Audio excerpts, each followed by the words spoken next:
I'm Jesus, but most people call me AJ. His name is David Berg, and the movement is the Children of God. Ruth, how old were you when you got married? 16. 16 years old. How old were you when you became pregnant with your first child? 16. 21 women and 18 men had committed suicide to follow the teachings of their leader. His theology is a mix of Christianity, Confucianism, shamanism, and anti-communist rage. And millions of dollars were transferred into his bank accounts in Switzerland and Liechtenstein. My thought was, where is everyone? And I could see places on the building where there was no flames, no smoke. I kept hearing that's where they were. The man who'd spent more than half his life in jail would begin preaching an Armageddon gospel he called Helter Skelter. When they arrived, Jones told them all to drink the Flavor Aid mixture. These are 10 of the most disturbing Christian cult leaders, progressing to ones that get more and more infamous and evil. Alan John Miller is an Australian spiritual leader and founder of the movement called Divine Truth. He claims to be the reincarnation of Jesus Christ and teaches a blend of Christian theology, emotional healing, and personal development. Alan John Miller, or AJ as he likes to be known, believes he is Jesus and he's deadly serious. The Roman soldiers weren't certain as to whether I'd died or not yet, and so they actually speared the side of my body up into the heart. I'm Jesus, but most people call me AJ or Alan John Miller. I'm claiming to be Jesus, that's true. How does it feel, though, Jesus talking to us today and everybody watching at home and knowing that 99.9% of that audience are mocking you, or laughing at you, or saying, this man is bonkers and she must be as bad as him? Miller lives in Queensland with his partner Mary Luck, who claims to be the reincarnation of Mary Magdalene. With his partner, Mary Luck, who also believes she is reincarnated. Oh my God, this is true. Like, this guy is Jesus and I remember it. And actually, I remember who I am. Like, I understand who I am now. The movement focuses on establishing a personal relationship with God and releasing emotional blockages to achieve spiritual enlightenment. Miller's followers are encouraged to confront their personal traumas and fears, which he believes are necessary steps for salvation and preparation for a global transformation. Well, most of these diseases, again, are naturally occurring diseases which our body should be able to fight against, as long as our body is in complete harmony with love, as long as we don't have emotions within us that have been usually imposed upon us by our environment that are out of harmony with love. Our body will be able to fight any of these diseases. Critics have labeled Divine Truth a cult, citing concerns about Miller's control over his followers, financial dependency, and his extraordinary claims of divinity. Despite this, Miller continues to attract international attention, drawing small but devoted groups to his seminars and teachings. David Berg, also known as Moses David, was the founder of the Children of God, later renamed the Family International. His name is David Berg, and the movement is the Children of God. At first sight, they seem much like the other Jesus freaks of the era, but David Berg is driven by dark impulses that will poison the lives of many. He established the group in the late 1960s during the countercultural movement, drawing in young followers with messages of love, faith, and communal living. Over time, Berg's teachings became increasingly controversial and deviant. He introduced the practice of flirty fishing, which encouraged members to use sexual relationships to recruit new followers and garner financial support. Then there was also something called the FFing revolution, which was flirty fishing. They would send women into hotels or bars to go and chat up the rich people that were there on work, under the pretext of speaking to them about Jesus, but really they were just being hookers. They would get a lot of money from these men as well. Berg also preached apocalyptic beliefs, claiming the end times were imminent and urging his followers to prepare for divine judgment. Under his leadership, allegations of child sexual abuse, exploitation, and psychological manipulation within the group emerged, leading to legal and public condemnation. Only has one law, the law of love. One of Berg's great revelations was the law of love, which basically became his excuse for doing whatever he wanted to. As long as it was done with love, then, it couldn't be wrong. There's no way it can be wrong. So, that's basically the way he would excuse, having sex with children or being polygamous, having sex with whoever within the communes. After Berg's death in 1994, the group renounced its most controversial practices, but remains stained by its abusive history. Warren Jeffs is a convicted criminal and former leader of the Fundamentalist Church of Jesus Christ of Latter-day Saints, or FLDS, a polygamous sect that split from mainstream Mormonism. A polygamous society where arranged marriages and sexual abuse of minors is commonplace. Ruth, how old were you when you got married? 16. 16 years old. How old were you when you became pregnant with your first child? 16. Jeffs inherited his position as the prophet of the FLDS after his father's death, gaining absolute control over his followers. He dictated all aspects of their lives, including whom they could marry, where they could live, and how they should worship. With unconditional obedience to a leader that they believed to be a prophet. According to religion, the only one who could really communicate directly with God. So the orders that you were receiving were coming from God. A cold-blooded leader who rules with true dictatorial power, controlling every aspect of the lives of those who believe in him. Jeffs arranged numerous underage marriages, calling them spiritual unions, which eventually led to his arrest in 2006. In 2011, he was convicted of child sexual assault related to these practices and sentenced to life in prison. He's a pedophile. He is probably a psychopath. Certainly he has no sympathy or empathy in any meaningful way for all the victims that he has terrorized and done harm to. Despite his incarceration, many FLDS members continued to regard Jeffs as their spiritual leader, receiving his guidance through smuggled messages. His actions brought increased scrutiny to the FLDS and highlighted the dangers of unchecked religious authority. Marshall Applewhite was the co-founder and leader of Heaven's Gate, a cult that combined Christian apocalyptic beliefs with UFO theories. She recalls how her usually level-headed co-star had suddenly started to act strangely, talking about UFOs and preaching this strange religion. That's right, Bo and Peep had created their own new religious movement, or cult, depending on the point of view. Applewhite, who had a background in music and education, experienced a series of personal and spiritual crises that led him to believe he was chosen for a divine mission. Alongside his partner Bonnie Nettles, he taught that followers needed to transcend their earthly bodies to reach a higher level of existence. This journey, he claimed, would be facilitated by extraterrestrial beings. After Nettles' death in 1985, Applewhite intensified his teachings, culminating in the belief that a spaceship following the Hale-Bopp comet would carry their souls to salvation. Probably it was the appearance of the comet Hale-Bopp. Heaven's Gate saw this as a sign, a portent. Applewhite spread the idea that another celestial object, a spacecraft, was following in its wake. This was the signal that the members were ready to leave their bodies and board the spacecraft, where T was waiting for a crew of higher beings. Applewhite and 38 followers committed mass suicide in a mansion in Rancho Santa Fe, California, to, quote, shed their earthly vehicles. On the 26th of that month, local police broke into their communal residence, Rancho Santa Fe, San Diego. They found 39 bodies, 21 women, and 18 men who had willingly come to end their journey on planet Earth. 21 women and 18 men had committed suicide to follow the teachings of their leader, Marshall Hearth Applewhite. The event shocked the world and remains one of the most infamous examples of cult-related tragedy. Sun Myung Moon was a South Korean religious leader and the founder of the Unification Church established in the 1950s. Moon claimed to have received a divine revelation that he was the Messiah chosen to complete Jesus Christ's mission of creating a sinless world. During the Korean War, Moon escapes to South Korea and establishes his Unification Church in 1954.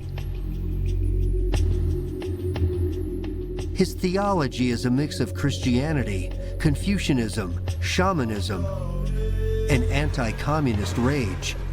The Unification Church gained prominence for its mass weddings, in which thousands of couples, often from different countries and cultures, were matched and married by Moon himself. It's a joyous day at RFK Stadium. Over 28,000 couples are about to be married at the same time. Presiding over the ceremony is the Korean minister, the Reverend Myung Moon. These are arranged marriages for these couples. They are all members of the Unification Church, and the matches have been handpicked by Reverend Moon himself.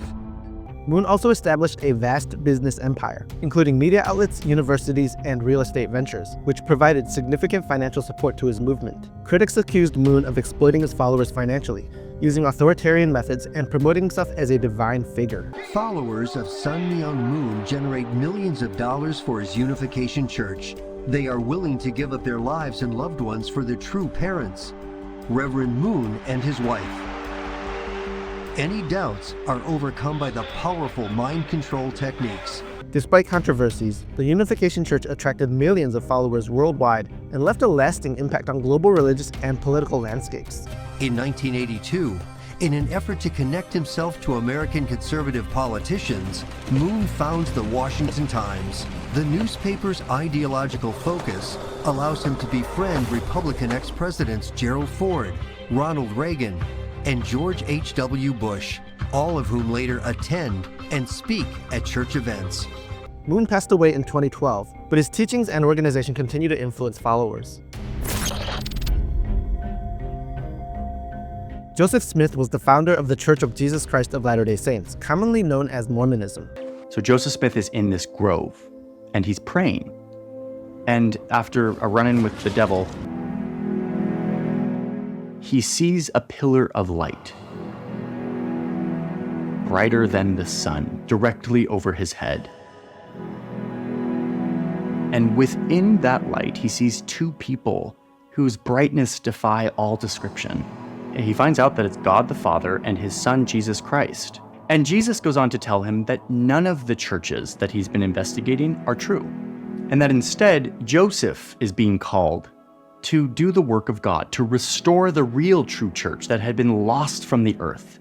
Born in 1805 in Vermont, Smith claimed to have experienced visions of God and Jesus Christ, who instructed him to restore the true church on earth. In 1827, he said he discovered golden plates inscribed with divine writings, which he translated into the Book of Mormon. The text became the foundation of Mormon theology. But yeah, the point is that the Book of Mormon is a history of these Jews turned indigenous Americans. And unsurprisingly, there's a whole community of believers who work to validate that this is actually a historic record. But no, in reality, there's no archaeological, genetic, or linguistic evidence that supports the Book of Mormon's assertion that Jewish people migrated to the Americas around 600 BC. Smith's leadership attracted a growing number of followers, but his teachings, including the practice of polygamy, sparked intense opposition. And it's in Nauvoo where Joseph says that an angel appeared to him and demanded multiple times, against his will, that he take on multiple wives, that those wives are sealed to him. His first plural marriage is to a teenager, and he goes on to have 40 wives in just 3 years. Many of them were married to other people, but then were sealed to Joseph, the prophet. What I find striking here is that up until this point, you have this meticulous documentation of every single revelation and theology rule and new policy in the church here in what's called the Doctrine and Covenants. But polygamy stayed quiet and private. It was one of those revelations reserved for just Joseph and the leaders that he chose. He faced multiple arrests and was frequently driven out of communities. In 1844, Smith was jailed in Carthage, Illinois, where a mob attacked the jail and killed him. Despite his controversial life and death, Smith's teachings established a religious movement that has grown into a global faith with millions of adherents. L. Ron Hubbard was the founder of Scientology, a religious movement that blends self-help principles with spiritual beliefs. Hubbard was quick to correct anyone that Dianetics was not the same as psychology and should not even be equated with such. This was truly the first concrete example of Hubbard's animosity and antagonism towards professional mental health treatment. Why listen to a trained professional when you could take snake oil in the privacy of your own home and pretend to be well? Originally a prolific science fiction writer, Hubbard published Dianetics in 1950, presenting it as a revolutionary mental health methodology. When Dianetics faced criticism from the scientific community, Hubbard rebranded it as a religious philosophy and founded the Church of Scientology in 1954. Dianetics itself reads like a patchwork of other popular psychoanalytic theories, repackaged and repurposed specifically for the layperson. with a good deal borrowed directly from Sigmund Freud's abreaction therapy and Alfred Korzybski's general semantics, as well as techniques on hypnosis, one might wonder what about the content was original at all. Hubbard taught that individuals are immortal spiritual beings, or thetans, trapped by negative experiences. Scientology practices, such as auditing, aim to help adherents achieve spiritual freedom. And auditing, aka Hubbard's patented form of self-counseling, meant that rather than pay a professional therapist for months or years of treatment for what may turn out to be an inconclusive diagnosis, all a faithful Dianetics practitioner needed was a copy of the book and a friend to co-audit with. The process of auditing was laid out expressly in the text in order to tame what Hubbard called the emotional or reactive mind. Hubbard amassed a fortune from the organization, but faced accusations of financial exploitation, manipulation, and abusive practices. He received daily telex communications that kept him apprised of the activities and income of Scientology organizations all around the world, and that the church sent Hubbard $15,000 a week, over $116,000 in 2020 money, and millions of dollars were transferred into his bank accounts in Switzerland and Liechtenstein. All the while, Hubbard continued to seek out, quote, a safe haven in a friendly little country where Scientology would be allowed to prosper. He spent the later years of his life in seclusion, evading legal challenges, and died in 1986.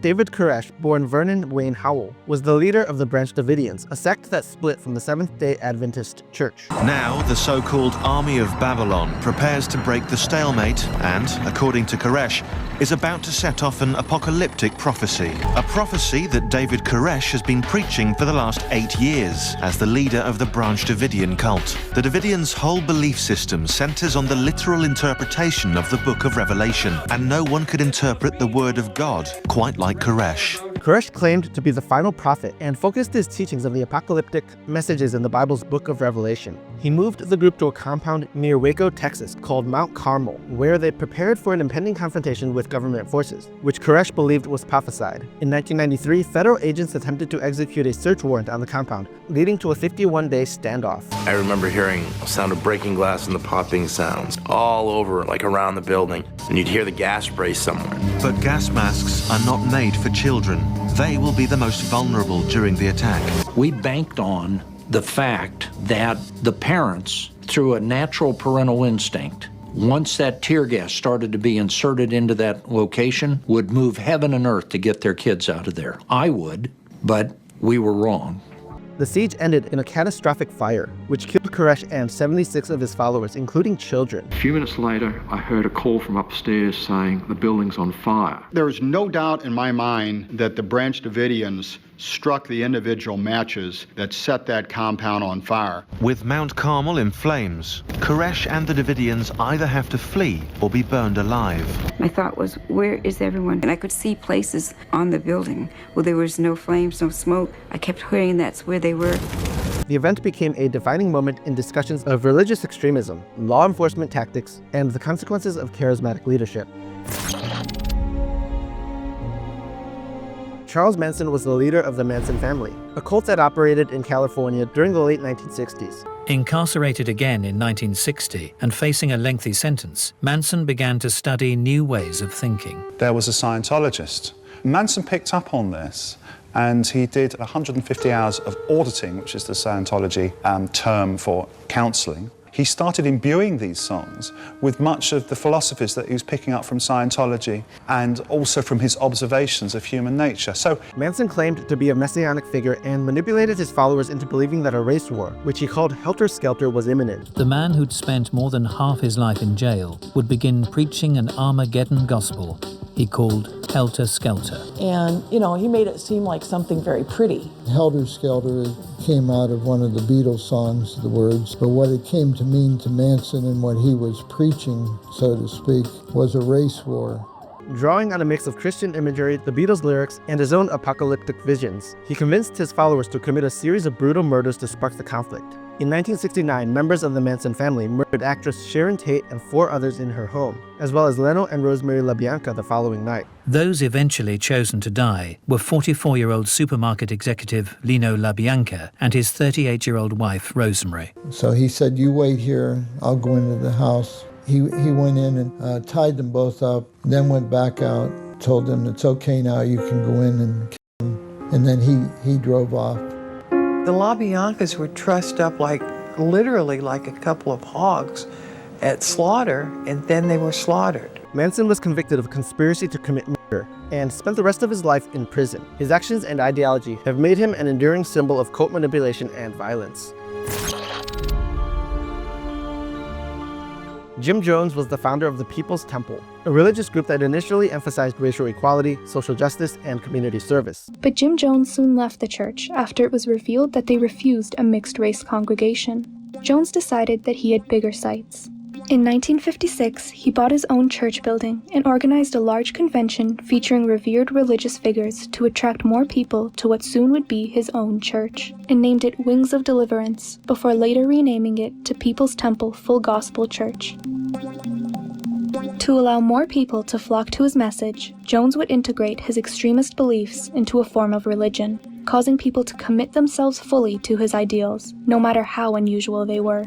He began performing healing sessions and clairvoyant revelations and ended up attracting the attention of many spiritualists. Over time, Jones became increasingly authoritarian and paranoid, isolating his followers from the outside world. In the 1970s, he moved the group to Jonestown, a remote settlement in Guyana, to create what he called a socialist paradise. However, conditions in Jonestown were harsh, and Jones maintained control through fear and psychological manipulation. Jones would portray Jonestown as a utopia or a socialist paradise, away from all the pressures of the American media. What the members of the group did not know, however, was that Jones had restricted their visas, effectively barring any of them from leaving the country and returning back to their lives in America. By curtailing their visas, everyone became completely reliant on Jones for everything, including news of the outside, emotional and spiritual support, as well as basic everyday needs. In 1978, after a U.S. congressman visited Jonestown to investigate human rights abuses, Jones ordered his followers to drink cyanide-laced punch in a mass murder-suicide. More than 900 people, including children, died in the tragedy, making it one of the largest cult-related deaths in history. Jones and other aides were preparing a large tub of grape flavor aid laced with Valium, chloral hydrate, cyanide, and Phenergan, enough to kill an adult male in 30 minutes. After finishing the mixture, Jones called all temple members to join him in the pavilion, the usual place for group meetings. When they arrived, Jones told them all to drink the flavor aid mixture and explained that by drinking this mixture, they would be committing what he called revolutionary suicide. At the same time, Jones started recording the ordeal as it was taking place in a 44-minute video now nicknamed the Death Tape. Jones's leadership and the Jonestown Massacre remain infamous examples of the dangers of cult dynamics and charismatic manipulation. The massacre made its way into mainstream media, popularizing the phrase, "Don't drink the Kool-Aid," referring to the grape flavor aid that was used to kill the citizens of Jonestown. These 10 cult leaders are a stark reminder that biblical teachings are often twisted for ungodly and even demonic purposes. As Christians, it's not only important to know the truth about what the Bible actually teaches, but also to call out false teachings like the ones we've seen, to protect people from their destructive consequences. They are people who, in the name of Jesus, pervert the gospel and misrepresent Jesus. And they must be contended with. They must be refuted. They must be exposed. Why? Because if you pervert the gospel and misrepresent Jesus, you undermine salvation. Hi, my name is Mike. I'm a deacon, a husband, a father, a software engineer, and an amateur maker of videos. Thank you so much for watching this video. If you want to help me in my mission to spread biblical truth, just subscribe and watch these videos until the end, which will help the YouTube algorithm recommend these videos to more people. I'm committed to using the skills and gifts God has given me to glorify Him and communicate biblical truth, and I would be so grateful if you would come be a part of what I'm building. You can visit my website at joyfulexile.com to learn more about me and what I'm working on. I hope you're having a blessed day. I will see you in the next video, and remember, this world is not our home.